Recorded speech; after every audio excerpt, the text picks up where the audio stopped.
할렐루야, 반갑습니다. 바로 시작하겠습니다.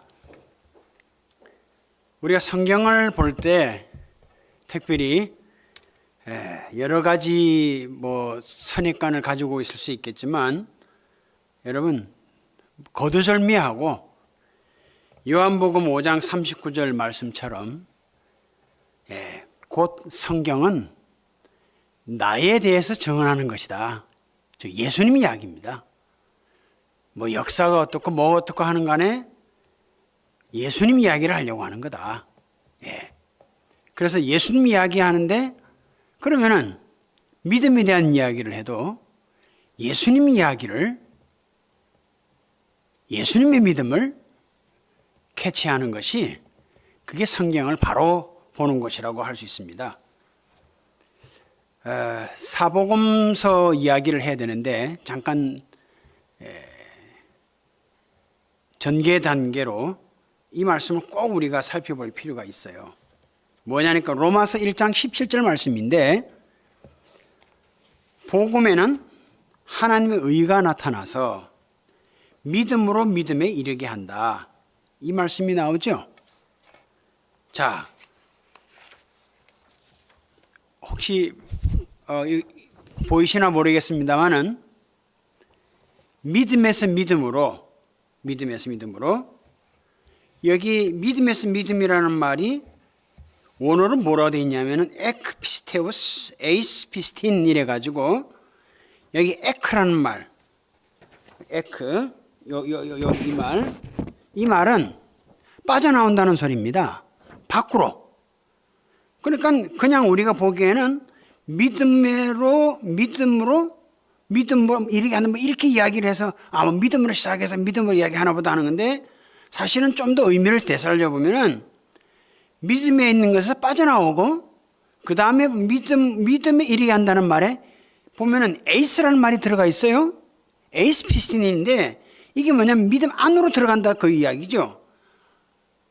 그러니까 여기서 우리가 볼 수 있는 이야기는 믿음에서 빠져나온다는 거, 많은 생각을 할 수 있지만 단순하게 나의 믿음에서 빠져나온 걸 말합니다. 내 믿음. 하나님의 의가 나타나면은, 예전에는 내 믿음으로 살았지 몰라도 하나님의 의가 나타나면은 내가 가진 믿음에서가 아니라 이제는 믿음으로 들어간다는, 누구 믿음? 내 믿음이 아니라 주님 믿음으로 들어가는 거예요. 이것을 마음에 꼭 새기셔야 될 필요가 있습니다. 그러니까 성경을 보는데 어디를 보든지 간에 내 믿음, 나의 선입관으로 보는 게 아니고 주님의 믿음으로 봐야 되겠다. 그것을 꼭 마음에 먼저 새기시길 바랍니다. 그래서요, 특별히 하나 더 우리가 참고할 것은 골로새서 2장 19절 말씀이 있어요. 골로새서, 우리말 번역으로는 하나님이 잘하게 하심으로 잘한다, 그래요. 참 그럴듯한 번역인데, 사실은 골로새서 2장 19절 보시면은 하나님이 잘하게 하신다는 말이 아닙니다. 여기 ten auxin to deo라 가지고 하나님이 잘하게 하신다는 말은 주격이 아니에요. 주격이 아니고, 여기 ten이라는 말이 뭐냐면 사격을 이야기하는데 하나님을 잘하게 하는 거예요. 하나님을. 그러니까 신앙이 뭐냐 하니까 자꾸 내가 잘하는 거, 내가 뭘 깨닫는 게 아니라, 신앙이 뭐냐? 주님이 나에게 오셨고 그분이 나에게 커지는 것을 말합니다. 그래서 여러분, 우리 참고할 것은, 신앙은 이런 형태가 있어요. 내가 믿어요. 내가 믿어. 그런데 조금 나아지면 도덕적으로 믿습니다. 내가 그분 한번 본받아 볼까? 이런 믿음인데, 이거는 종교인이에요, 종교인. 성경이 말하는 것은 신앙인이 되어라, 주님 믿는 사람이 되어라 하는데, 주님 믿는 사람이 되면 어떤 사람이냐? 이 종교인이 아니라 믿는 자가 되는 건데, 그것은 그분이 나에게 오신 것이고, 그분이 신앙을 받아들이는 것이고, 그분이 중심이 되는 겁니다. 그래서 내가 나로 살다가 내가 그를 한번 살아볼까 하다가 이제는 그분이 나에게서 사시는 거예요. 그분이 나를 거처 삼아가지고 거하시는 것이고, 그러다가 그게 극치에 이르면 그분이 그분으로 삽니다. 그분이 그분으로. 그래 나는 온전히 그분의 도구가 되는 거죠. 이것을 전제로 하고 복음서를 볼 필요가 있습니다. 특히 더 복음은 유앙겔론이라고 하는데, 이 말은 본래 황제가 어떤 장소에 오게 되면은 그 환경이나 그곳이 아주 본질적으로 그냥 달라진다는 말입니다. 그 말을 복음이라고 번역을 했는데, 그러니까 예수님이 오시면은 하나님과 인간 사이에 단절되어 있던 것이 달라진단 말씀이죠. 예수님이 오시게 되면은 하늘에도 땅에도 어떤 곳에도 달라지는데, 이 세상이 어떤 곳이에요?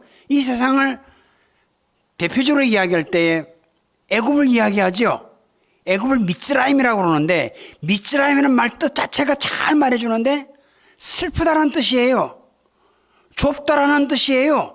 애굽이라는 말이 또 하나 더 있단다면은 적을 만든다는 뜻이 있습니다. 적.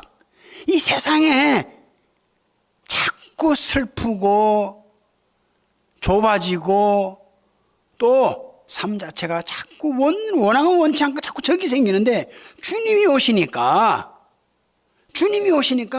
달라져요. 적이 아니라 이제는 친구가 되고, 이제는 전도해야 될 사람으로 변화되죠. 슬픈 세상이 아니라 이제는 순리자의 삶으로 변하는 거죠. 이렇듯이 달라지는 겁니다. 난 예수 믿습니다. 그래서 뭐 어쨌다는 거예요. 그러면은 복음을 받은 사람이구나. 복음의 주가 되시는 주님이 오신 사람이구나. 주님이 중심이 되어 있어서 주님이 내가 그래도 내가 나를 믿어. 그거는 아니에요. 내가 그분 한번 믿어볼까? 한번 본받아볼까? 그것도 아니에요. 복음이 오니까 주님이 오신 거예요. 주님이 오셔서 나를 만져주시고 안아주시고 하니까 나에게 근본적인 변화가 오는데, 그분의 생명이 흐르게 되는 겁니다. 그런 차원에서 여러분 이제 마태복음을 보겠는데, 마태복음 사는 여러분, 참 이 여러 가지 설명 중에 마태는 이 선물이라는 뜻을 가지고 있습니다. 여기에 요즘 우리 대강절에 자주 인용되는 예수님 탄생 이야기도 나오고, 뭐 전도 이야기, 비유 이야기, 교회 질서, 뭐 종말 이야기 하는데 참 구약 성경의 인용이 참 많다.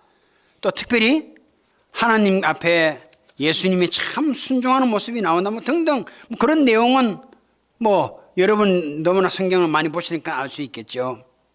그런데 다시 말씀드리는 바, 신앙의 세계를 이야기하는데 예수님의 말로 선물 중에서도 최고의 선물입니다 하는 그런 관점에서 들여다볼 때 여러분 성경이 다시 볼 수 있습니다. 왜냐하니까 마태복음 16장에 보면은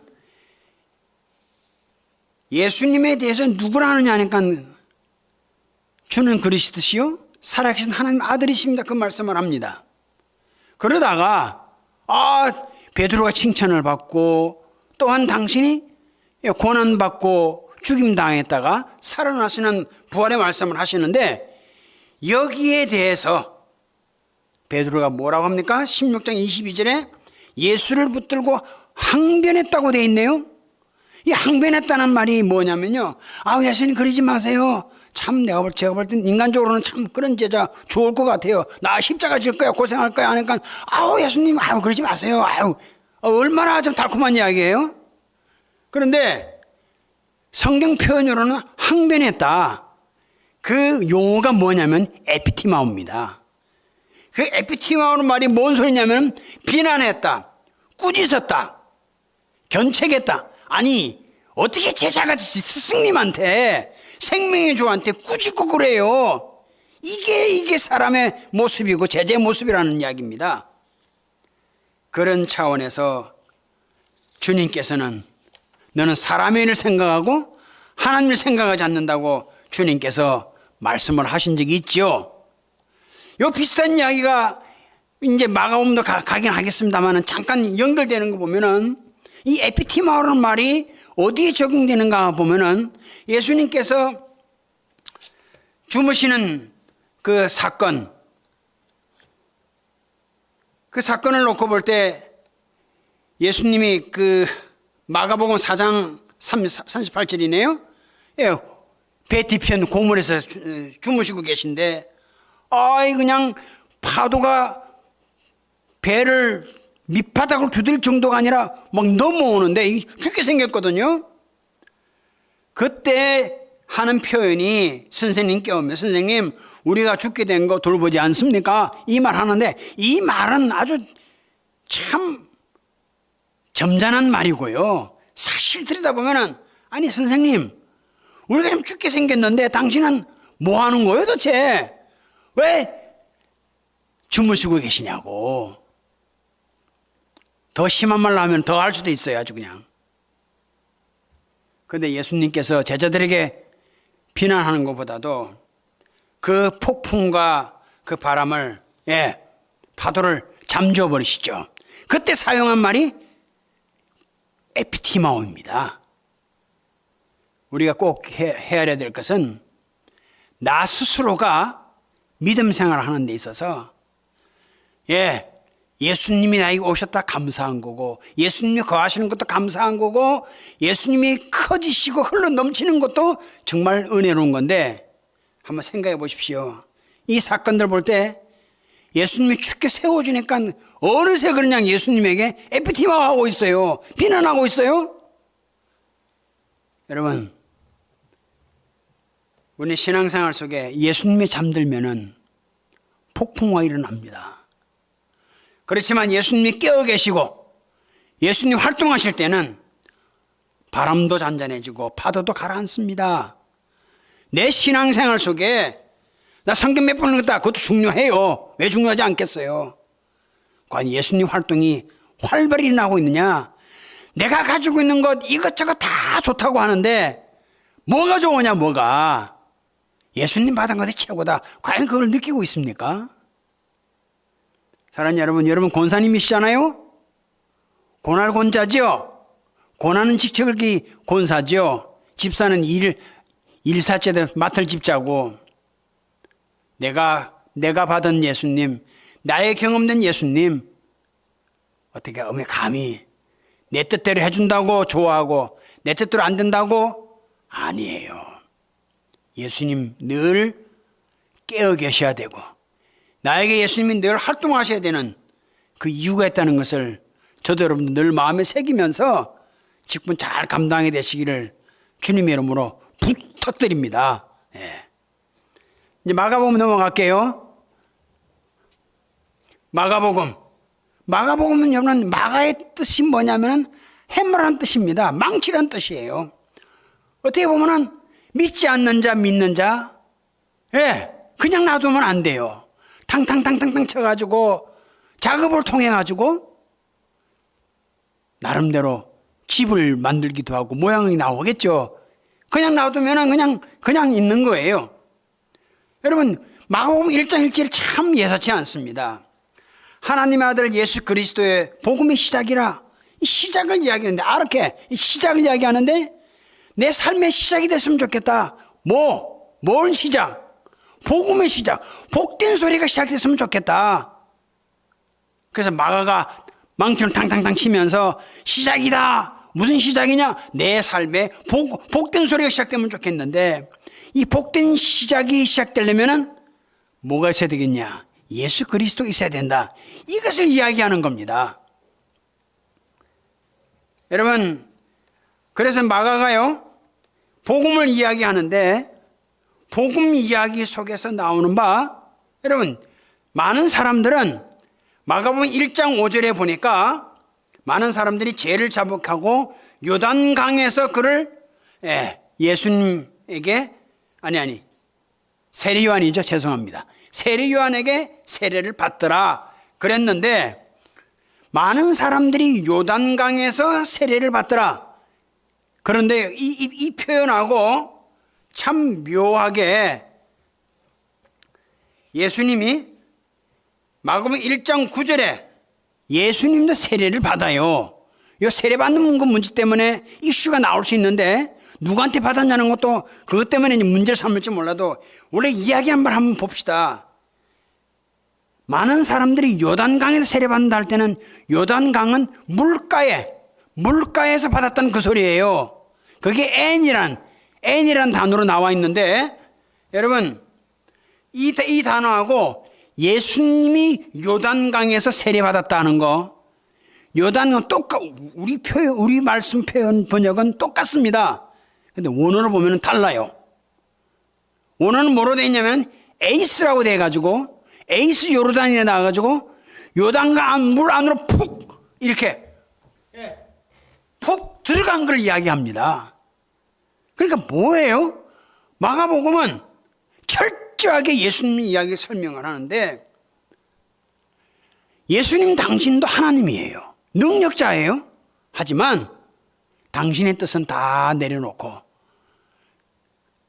당신을 물속으로 깊게 푹 들어가게 만들어서 세례를 받았다. 당신 뜻은 내세우지 않는다는 말씀입니다. 그래서요, 우리에게 주시는 말씀으로 들여다볼 때에 이렇게 보여주고 또 복음의 시작이다 하면서 마가복음 1장 3절에 보시면은 광야에 외치는 자의 소리가 있다 이 말씀이 나오거든요. 소리가 있고 하늘에서 뭐 비둘기가 내려오고 뭐 성령이 내려오고 이런 말씀을 주는데 중요한 게 뭐냐? 마가에서 이야기하고 저는 중요한 게 뭐냐? 소리를 접하되 소리 중에서도 진짜 소리를 찾아내라. 본다고 할 때도 제대로 봐라, 제대로. 그래서 그거를 조금 어려운 표현인지 몰라도 득음과 득시라고 이야기합니다. 소리 중에서도 진짜 소리를 들을 줄 알고 본다 하더라도 겉에만 아니라 그 안에 있는 본질을 보고 하는 그 봄에 대한 깨달음. 이런 차원에서 마가는 햄머로 탕탕탕탕 치는데 너가 소리 듣는 거 복음으로 탕탕탕탕 쳐서 제대로 복음 소리 중에서의 소리인 복음의 소리를 제대로 들으라고 말하고 했고 그 다음에 믿음의 삶 속에서 보는 건데 제대로 보라고 그러면서 말씀하는 게 예수님을 제대로 보라고 말씀을 주고 있는 겁니다. 자, 그런 가운데 여러분 그 오병이의 사건이 마가복음 6장에 특별히 나오죠. 아주 대단합니다. 대단해요. 여러분 저는 이 대목에서 늘 그 나눠야 될 이야기, 뭐 기적이 뭐 어떤 과정에서 일어났다, 뭐 그런 이야기 할 수도 있겠지만 어떨까요? 오병이어가 있어서 뭐 이렇게 능력이 일어났다 하는 거 다 좋은데 어떤 해석을 원하고 이렇게 선택하시겠어요? 자, 주님이 축사하시고 축복하셨다. 그래서 하늘문이 쫙 열리면서 그 오병이어가 막 와르르 쏟아지는, 그래서 산더미처럼 쌓아놓고 애떡 갖다 퍼 날라주는 그 장면, 그런 장면을 원하십니까? 아니면은 강주리가 있는데 손이 들어갈 때마다 나오는데 바로 오병이어가 있는 것이 또 이렇게 나눠줄 수 있는 그 기적의 손이 됐다는 그런 해석을 좋아하십니까? 마가는 이야기합니다. 탕탕탕탕 쳐서 제발 눈에 보이는 대로 귀에 들리는 대로 그러지 말고 주님이 함께 하시니까, 전능하신 주님이 함께 하시니까 당신의 삶은 주님으로 인해서 기적의 삶이 될 수가 있다 이야기입니다. 그러니 여러분 똑같은 일을 놓고서도요 기적을 일으킬 만한 사람이 있고요, 똑같은 일을 놓고도 기적이 일으키는 고사하고 있는 기적조차도 없을 사람이 있어. 여러분 기적을 일으킬 만한 사람이 되시길 바라고 기적을 받을 만한 사람이 되길 바랍니다. 줘도 못 받아요. 줘도 이 분명히 복 받는 길이고 은혜가 되는데 그저 그냥 내가 본 대로 내가 들은 대로 할 뿐이에요. 제발 믿음 좋고 복 받는 사람을 제발 좀 보고 들으시길 바랍니다. 자, 우리의 믿음의 삶에 특별히 이렇게 오병이어 사건 뒤에 막 희낙락할 수 있죠. 야, 우리가 대단한 것을 했다라든지 경험했다든지 할 수 있겠죠. 예수님 눈치채셨는지 마가복음 6장 45절에 벳세다로 건너가자 이 말씀이 나와요. 벳세다로 건너가자. 그러니까 벳세다로 건너가자라고 하시는데 여러분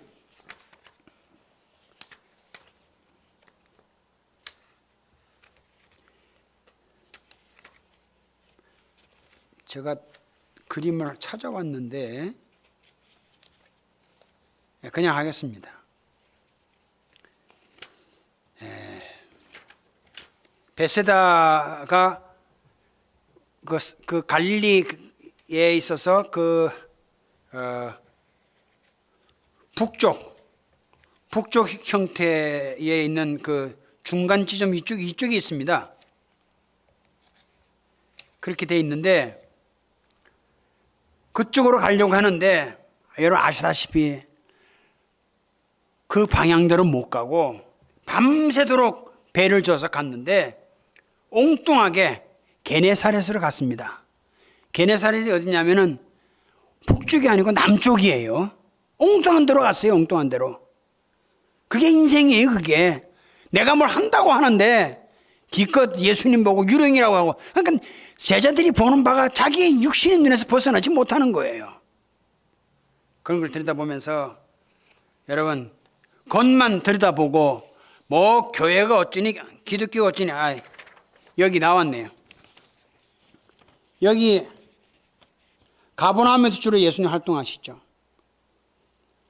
벳세다가 여기 있고요. 여기 이쯤 있고 여기 게네사렛이 어디냐면 여기 밑에 밑입니다. 밑. 그러니까 엉뚱하게 간 거예요. 엉뚱하게 갔는데 참 모든 것이 사람의 삶이 그렇게 엉뚱하게 자꾸 갑니다. 그러니까 우리는 성령님께서 함께 하셔야 제대로 성경을 보지요. 누가 뭐 이 말 깨달았다 저 말 깨달았다 물론 중요할지 몰라도 여러분 그게 다가 분명히 아니고 문제가 있습니다. 그러니까 우리는 신앙생활 속에 내가 뭘 소유해야 되겠다 뭘 해봐야 되겠다 그것도 중요할지 몰라도 가장 중요한 것은 예수님을 소유하는 겁니다. 예수님을 누려야 되는 겁니다. 그 다음 여기 누가복음 이야기를 하겠습니다. 누가는 누카스를 해가지고 빛이라는 뜻입니다. 빛. 참 이 누가복음이 굉장히 많은 말씀을 할 수 있는 내용인데 어쨌든 10분 내로 해야 되니까 하겠습니다. 하는데 여러분 이 누가에 있어서 초반에 나오는 이야기가 스가랴 제사장 이야기가 나오죠. 그러면서 스가랴 엘리사벳 또한 그 자녀가 세례 요한이 아닙니까? 그 부분을 먼저 앞세우면서 여러분 마태복음 11장 11절에 여자가 낳은 자 중에 이 세례 요한 정말 큰 자다. 왜 그러냐니까 뭐 신학이 뭐고 다 따지지 말고요. 왜 큰 자냐 하면은 예수님을 증거하는 자이기 때문에 그렇습니다. 그런데 여러분 스가랴가 기도하러 성전에 들어가게 되지요. 스가랴가 등장하고 또한 아이를 가질 수 있는 그런 나이나 형편이 안 되는데 아이를 가지게 돼요. 글쎄 기도하러 들어갔을 때 하나님 어쩌면 이 나라와 민족을 위해서 기도하는 그 자리에 살짝 집어넣어가지고 저에게 아이를 주세요. 뭐 그렇게 기도를 했을까? 그건 모르겠어요. 그런데 여러분 분명히 요한이라는 아이가 태어나는데 요한이라는 뜻이 뭐냐면은 은혜라는 뜻입니다. 스가랴 뜻이 뭐냐면 하나님은 기억하신다. 비상한 기억력을 이야기하고 있는 거고요. 엘리사벳 뜻이 뭐냐면 하나님 맹세하신다는 뜻입니다. 하나님은 하나님 백성에게 줘야 될 그 가장 좋은 것을 늘 잊지 않고 계신 하나님, 또한 그 사이에 엘리사벳과 하셨으니까 그 주시겠다는 것을 맹세하시면서 잊어버리지 않으신다.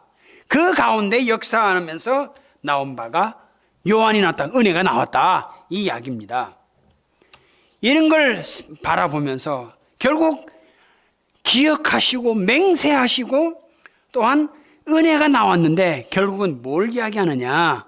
하나님은 사랑이 아주 근본적으로 계신데 그 사랑 바로 예수를 증거하는 것으로 나아가는 것에 연결하고 있습니다. 그 대표적인 것이 여러분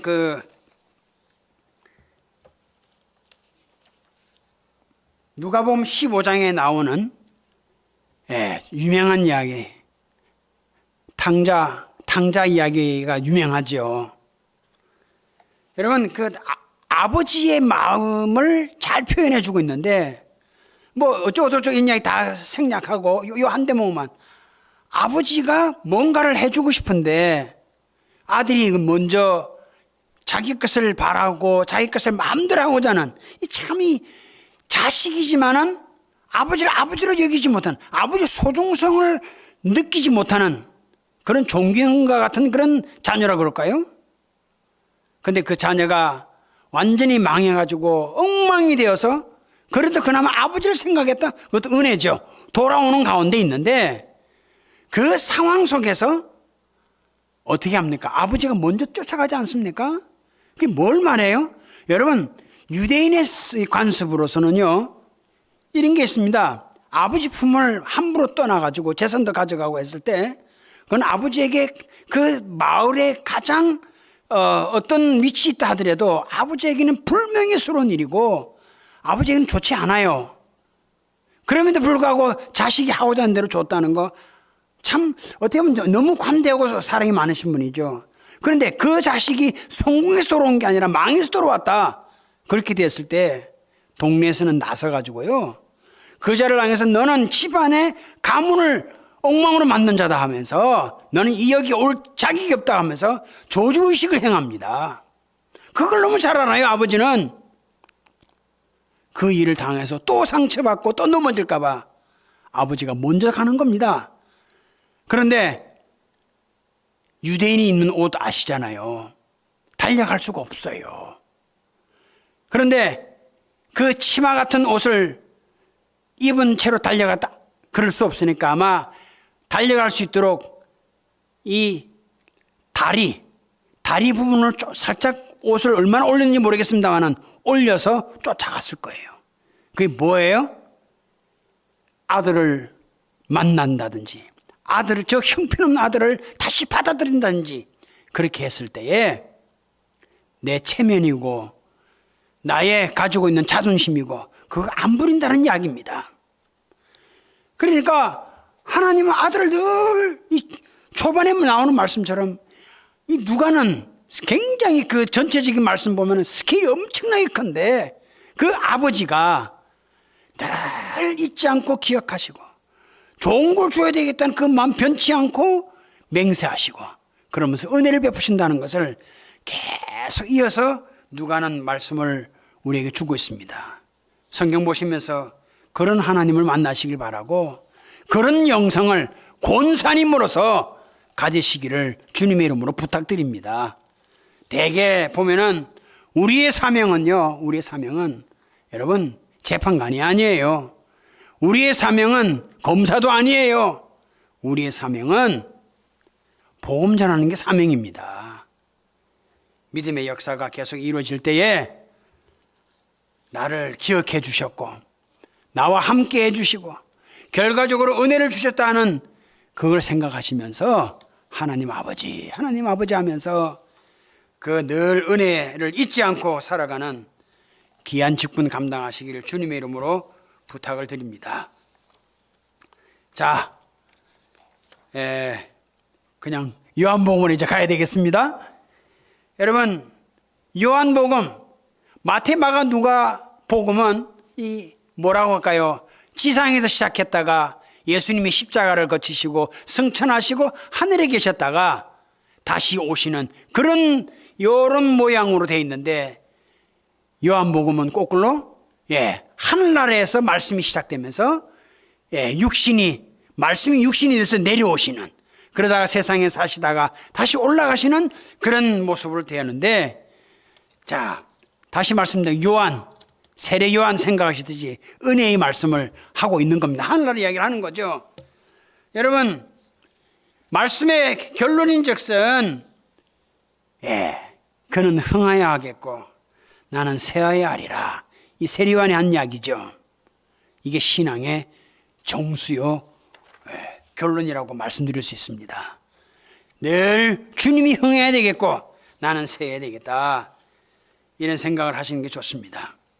그런데 특별히 여러분에게 말씀드리고자 하는 것은, 여러분 이 베데스다에 대한 이야기를 하면서 강의를 마치려고 합니다.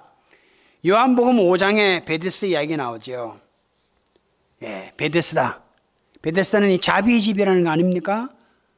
근데 보니까 그 안에 자비가 있어요.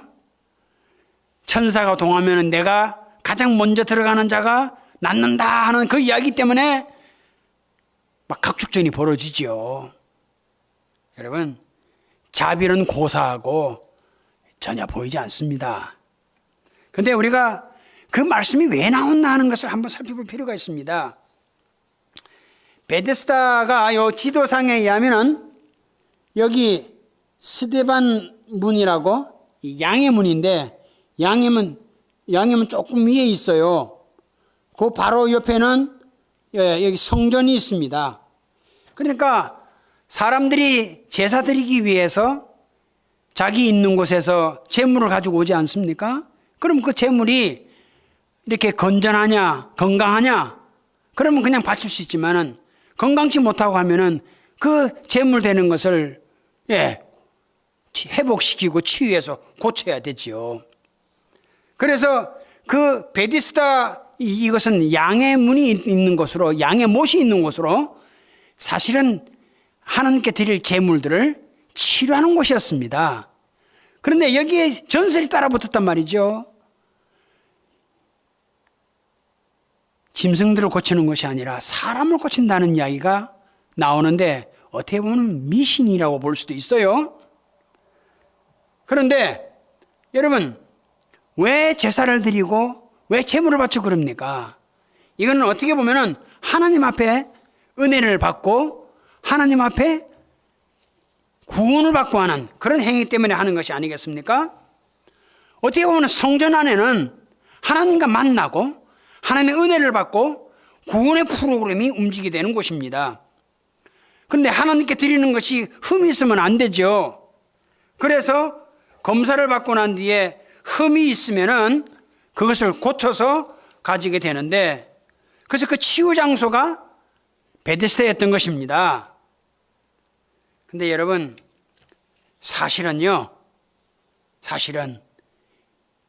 성전 안에서 이루어져야 될 치유, 그런데 성전 안에서 치료되지 아니하고 베데스다에서 치료되어야 되는 그런 상황이 놓고 볼 때, 예수님 말씀하시기를 나는 양의 문이다 그랬을 때 양문을 생각하겠죠. 유대인들은 딱 생각하는 바가 뭐냐면은 성전과 베데스다를 연결하는 문이 양의 문인데, 뭡니까? 그게 뭐예요? 경계선이에요, 경계선. 그러니까 내가 돈 있고 내가 뭔가 있어서 와가지고 금방 제물을 드리고 갈 수 있는 권세 있는 사람은 성전 안에 머무는 거고, 그렇지 않고 내게 흠이 있고 내가 준비되지 못해서 내가 치료돼야 되겠다, 그런 사람들이 가는 곳이 이 베데스다였던 것입니다. 예수님은 이 사실을 아시고 예수님의 제자들은 엄청나게 세월을 거쳐서 하나님의 성전이 지어졌다는 것에 사람들은 구경한다고 정신 나갈지 몰라도, 정신을 쏟을지 몰라도, 예수님은 성전에 들어오시면서 바로 어디로 가신다? 베데스다에 가신 거예요. 뭘 말해요? 성전과 진짜 치료를 간절히 원하는 그곳에 담이 쌓여 있고 경계가 되어 있는 것을 성전 자신이신 예수님이 들어가서 그 담을 무너뜨리는 겁니다. 전혀 능력도 되지 않는 사람, 특별히 38년 된 병자, 꿈도 못 꾸지요. 나는 소망이 없다고 생각하고 구원은 고사하고 절망이라고 하는데 주님은 일부러 당신이 찾아가셨습니다. 일부러 찾아가서 주님께서 그들에게 진정한 치유를 주시면서 주님 자신이 베데스다 연못이 되시고 주님 자신이 성전이 되어서 그 치유가 일어나게 하는 그런 역사를 주신 거죠. 사랑하는 여러분, 요한복음 이야기가 할 게 참 많습니다만은 어쨌든 우리 자신 안에 복음을 받아들였다 그랬을 때 이 복음, 경계선을 허뭅니다. 경계선을 허물고 복음, 정말 그 경계선을 허무는 가운데 치유가 되어지고, 그래서 우리 권사님들은 무슨 소리를 듣고 뭘 어떻게 해도 치유자가 되시길 바라지 재판관이나 검사가 되지 않기를 바랍니다. 그러면서 정말 우리 주님은 우리를 돌보시고 우리를 함께하기 위해서 정말 가까이 오시고 또 모든 것을 내주시는데, 여러분, 나 스스로 제한을 가지고 걸고 넘어지는 그런 자가 아니고 주님처럼 스스로 찾아오시는 그 역사를 놓고 볼 때 우리도 마찬가지로 그 주님의 모습을 담을 필요가 있다고 생각됩니다. 그러니까 여러분, 그 양의 문은 다른 문과 달라서 자물쇠가 없다고 합니다. 그러니까 주님은 언제든지 올 수 있는 분이시라는 거 늘 기억하시고, 내가 잘 돼 있으니까 주님 와 계시고 내가 엉망이 되니까 주님 안 오신다. 아니에요. 그건 또 내 생각이라 할 수 있는데, 주님께서는 병든이조차도 가난한 사람조차도 자연스럽게 찾아오시고 오히려 더 가까우시는 주님이시다, 이렇게 생각하시면서 늘 주님과 동행하시는 분이 되시길 바랍니다. 그래서 여러분, 결과적으로 복음, 계속 복음과 연결되길 바라고, 복음이 아닌 흉음은 단절되길 바라고, 그래서 계속 숨을 쉬고 생명을 가지게 될 때에 그 세상 것이라고 하지만은 주님의 생명을 주신 것을 감사히 여기면서 계속 그 힘이 넘치고 또 넘치게 되기를, 그래서 아주 멋있는 권사님이 되시길 바라고, 여러분, 글쎄요, 권사님의 소원은 혹시 장로님 되는 건가요? 이상한 소리인지 모르겠어요. 저는 그렇게 생각합니다. 권사님 잘 하십시오. 근데 제가 만약에 저 사람을 장로를 시켜야 되겠다 했을 때 뭘 보고 싶으냐? 좀 같이 할 수 있는, 아니라 하더라도 같이 할 수 있는 그런 영성 좀 가졌으면 좋겠습니다. 누구와 같이 한다? 주님과 같이 한다. 패거리로 하는 그런 게 아니라 복음의 역사를 위해서 같이 하면서 물질이고 정성이고 모든 걸 다 하는, 정말 이 복음의 생명을 가진 자로 그렇게 보여줄 때 목회자나 주변 사람들이 시샘할까요? 귀하게 볼 겁니다. 기도하겠습니다. 하나님, 권사님으로 추천받으셨는데 예수님의 생명이 크게 성장케 하시고, 그리하여 주님도 기이 여기시고 세상도 기이 여기시고 교회가 기이 여기시고 축복을 할 때 우리 담임 목사님 먼저 축복하고 싶어하는 그러한 귀한 직분자가 되도록 복을 내려 주시옵소서. 예수님 이름으로 기도합니다. 아멘.